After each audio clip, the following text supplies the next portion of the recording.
তো এইটাতে যদি আপনি এটা আপনার একদিন বেশি থাকে না, আপনি 2 দিন বলছেন 2 দিন থাকে না, আপনার একদিনের বিক্রি হয়ে যায় এটা।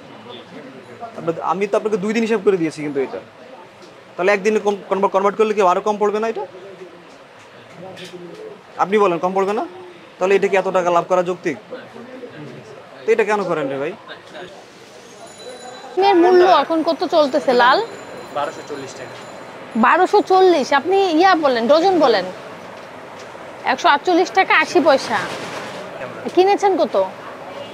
আপনি রিসিপ্ট দেখান। আজকে যে বিক্রি করছেন দেখান তো একটা দোকান, একটা রিসিপ্ট দেখান।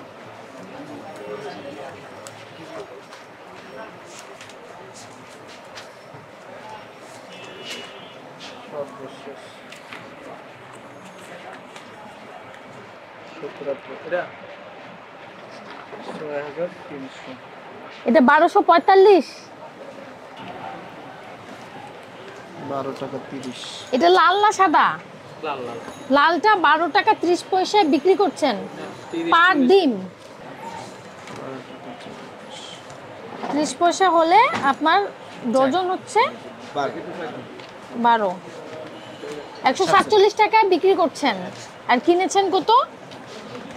এটা লাল ডিম কি না সাদা ডিম বলছেন আপনি? লাল। সাদা হচ্ছে 12 টাকা 30 পয়সা। 11 টাকা 50 পয়সা। হ্যাঁ, কেইং খরচ আছে আপনার 40 টাকা।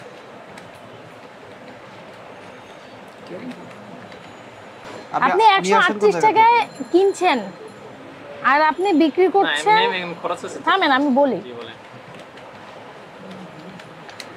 আপনি বিক্রি করছেন হচ্ছে 147 টাকায়। তাহলে কত? অনেক বেশি তো। 9 টাকা। 9 টাকা বেশি। এখানে আমরা গাড়ি দিয়ে আনছি তো কেইং খরচ আছে 40 টাকা, তারপর ভাঙা আছে এখানে। আপনার ভাড়া কত টাকা পড়ে এই যে ট্রাকে আনছেন? এক ট্রাকই তো? হ্যাঁ, একটা এক ট্রাকে মাওনা থেকে আনা হয়েছে। মাওনা থেকে এখানে ভাড়া কত? মোটামুটি 20,000। 20,000। 76,000 ডিল 20,000। 20,040। 20,000 টাকা না, 20,000 আপনি গাড়ি চালান দেখান। দেখেন চালান দেখান। না, এটা তো গাড়ি ভাড়া হয়। ভাড়ার একটা রিসিপ্ট দেন না? না, ভাড়া রিসিট। তা আপনি ভাড়া রিসিপ্ট না 20,000 কোন যুক্তিতে বললেন? স্টাফ খরচ আছে। এগুলো তো আছে, এটা পরে আপনি 20,000 টাকা এখান থেকে ভাড়া যদি এই ট্রাকের ভাড়া 20,000 টাকা এখান থেকে, এটা তো কি লজিক্যাল? মাওনা থেকে এখানে একটা ট্রাক আসতে 20,000 টাকা ভাড়া হয়? ভাড়া দিই তো। আপনি ভাড়াটা রিসিপ্ট দেখান। কিছু আছে না, আপনার তো আপনার প্রমাণ দেখাতে হবে। আপনি যে 20,000 বলছেন অবশ্যই আপনার লজিক আছে না একটা, যে আপনি দেখান, আপনি প্রমাণ দেখান যে আপনি 20,000 দেন। এটার তো আর রিসিভ হয় না। আপনি যদি 50,000 বলেন এটা কি ধরে নেব আমরা? না, ধরবেন কেন? আপনি যদি 10,000 বলেন ধরে নেব? সেটা না। আপনার বিষয় হচ্ছে আপনি 20,000 বলছেন, সেটার পক্ষে যুক্তি দেখানোর জন্য আপনাকে যে ভাড়া দিয়েছেন তার প্রমাণক দেখাতে হবে। এখন গাড়ির মালিক যদি 20,000 টাকা ভাড়া নেয়, তেল খরচ আছে, ওইসব অনেক কিছু খরচ আছে, ঠিক আছে? তেল খরচ তো সেটা আপনার কাছ থেকে নিচ্ছে না, সে ভাড়ার কাছ থেকে চলে যাচ্ছে। আচ্ছা, আপনার দেখা যাচ্ছে পার ডজনে আপনি 9 টাকা বেশি নিচ্ছেন, কিন্তু আপনি কিনেছেন 138 টাকায়।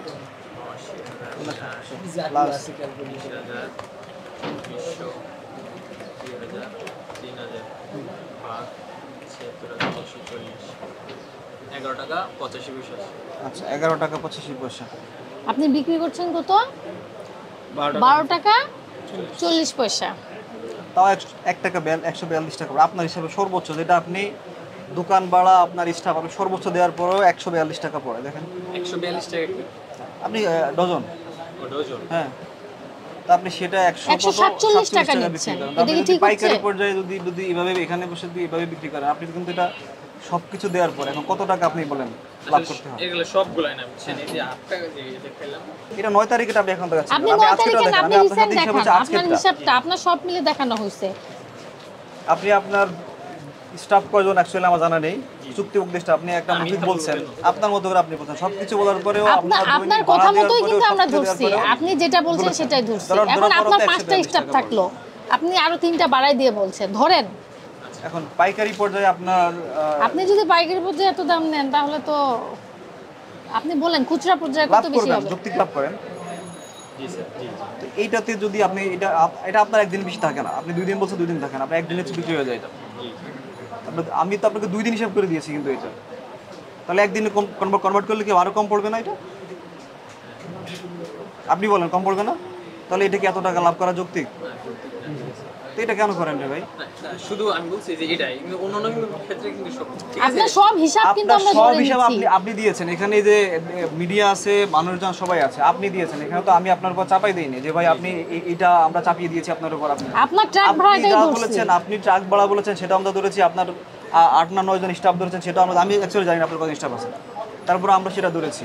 তারপরে আপনার এই দোকান ভাড়া সেটা আমরা ধরেছি, সেটাকে আমরা 2 দিন আপনি মানে 2 দিন না ধরে আমরা 2 দিন ধরেছি। আপনি একদিন করে বলছেন 2 দিন বিক্রি করতে, আমি 2 দিন ধরছি।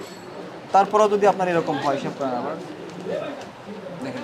আপনি মূল্য তালিকাটা ঠিক লিখেন আর আপনার জরিমানা ওইটা হবে। তো হচ্ছে আপনার মূল তালিকা হচ্ছে, আপনি জাস্ট হচ্ছে আপনার বিক্রির সাথে একটা ম্যাচিং থাকার জন্য আপনি এটা করছেন, যে আপনি ওইখানে যে যা লিখেছেন এখানে 12,000 যাতে মিল থাকে, এটা ভিতর হিসাবে আপনার কাছে। শুনেন, আপনি রেখে যৌক্তিক দিয়েছেন। মূল্যে বিক্রি করতে হবে। জি জি। আপনি লাভ করেন, আপনি ব্যর্থ, আপনি লাভ আপনি করতে business পারছেন না, করতেছেন, আপনি business অবশ্যই লাভ করেন, করবেন। একটু দেখেন, প্রতিশ্রুত পণ্য বা সেবা যথাযথভাবে বিক্রয় বা সরবরাহ না করা, যদি না করে থাকেন সেক্ষেত্রে 1 বছর কারাদণ্ড, 50,000 টাকা জরিমানার বিধান আছে। আপনি বিজনেস করেন, আপনাকে সঠিকভাবে বিজনেস ঠিক আছে, করতে আমি হবে। স্বীকার করতেছি এগুলো ঠিক আছে, আপনি ভুল স্বীকার করেছেন, আপনার 50,000 টাকা জরিমানার বিধান আছে। আপনাকে আমি 10,000 জরিমানা করলাম এবং সতর্ক হবেন। জি জি। ঠিক আছে, একটু করে দেন। মহাপরিচালক স্যারের নির্দেশনায় আমরা অভিযান পরিচালনা করেছি।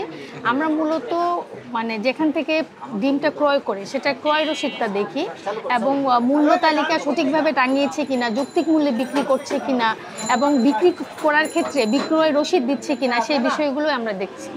সেগুলো যদি না পান সেক্ষেত্রে কি ব্যবস্থা? সেক্ষেত্রে আমরা আইনত যে ব্যবস্থাটা আছে, জরিমানার বিধান আছে, সেটা করি। এটাই আমরা, এবং তাদেরকে সতর্কতামূলক বলি, যদি না করে পরবর্তীতে আমরা তাদের বিরুদ্ধে কঠিন ব্যবস্থা নিব, হয়তো বা আমরা দোকান বন্ধ করে দিব বা তাদের লাইসেন্স বাতিল করে দিতে পারি, এটাই।